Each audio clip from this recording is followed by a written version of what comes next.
Hiya, welcome back to My Mature Student Life, and thank you very much for coming back. So today we're going to be talking about how you stay totally up to date with your current industry and create a real killer CV in doing that. I think the one reason I wanted to speak about this today was because it was a real worry for me, and it did hold me back from doing a degree, I have to say, because I was concerned that my current working knowledge would suffer as a result of doing a degree, but I have found ways to combat that. One of the things that we are going to be talking about today is the power behind mentoring. I really, really believe in that. I believed in that and worked with that principle from a very young age. And I suppose I have to give reference to this guy, Robert Greene. He did I think it's the 48 Laws of Power.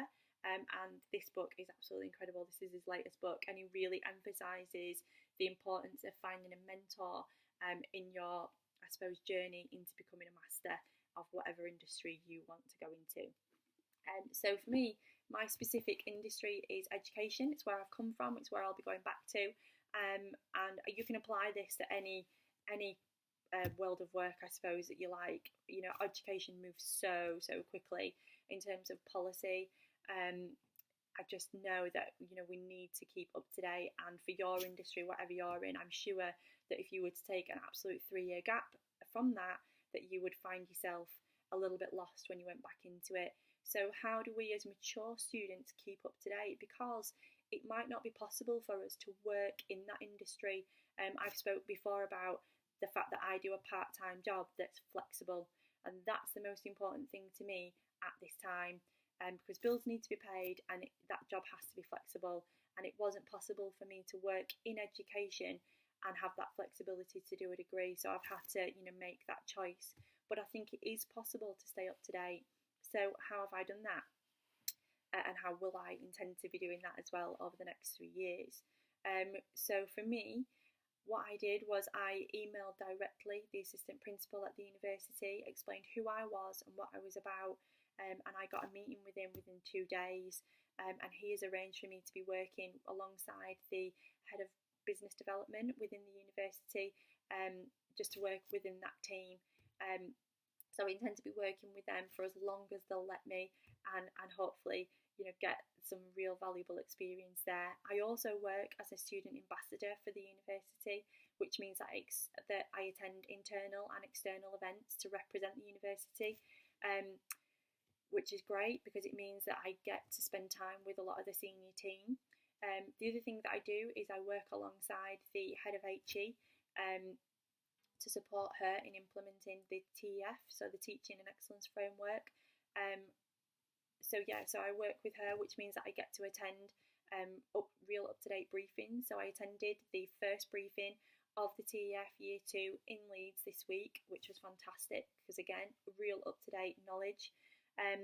With regards to the guy that I'm working with in business, I will be working with him to get exposure to the development of apprenticeships, which is new for 2016, and a lot of businesses are getting on the bandwagon. So I'll be able to put all that on my CV. It might not be paid work, but it is work experience, and it does demonstrate that I'm keeping myself totally up to date in that industry. So lessons to be learned from that then. I think be aggressive about it. Don't be frightened. You know, my experience is if you want to succeed, people out there will really respond to that and will help you get ahead. I wasn't frightened about emailing, and I should have been, I suppose, the head of the assistant principal, who's the head of business. I didn't go to anybody else. I went directly to him, and he's helping me out. And I think people respond to that. So don't be frightened to go for the top. Have a plan. Be very, very clear about what you're about and what you want to achieve over these 3 years. Don't waste them 3 years, because if you do, you will have that gap in your CV. So make sure that working alongside your degree that you're getting that mentor or experience of working within the industry you want to work in. So be aggressive, find that mentor, and balance your time. Make sure that whatever you're doing doesn't hinder your studies, because obviously that's going to come first. That's a real, you know, financial investment, so that has to come first.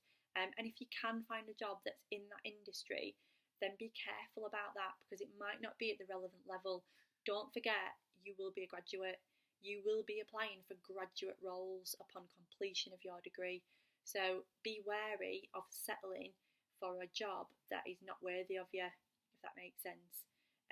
It's okay, I think, to go for a part-time job that's not really relevant and just paying the bills, but you don't want necessarily a job on there that's going to take your skill set down a level. You need to keep it where it was, and retain that level of knowledge and experience. So thank you very much for listening. I just want to give this guy another mention because I absolutely love him. Robert Greene, Mastery, very, very good book.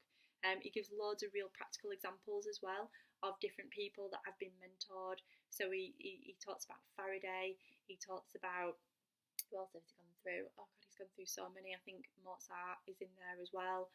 Talks about his history, talks about some real modern day guys as well, and the experiences they went through to get to where they were. And they all had these mentors who worked alongside them to really push them, to get to know them, to challenge them, to give them real working knowledge. So if you find them, guys, stick with them like glue, and make sure you learn from them everything you can possibly learn and get that on your CV.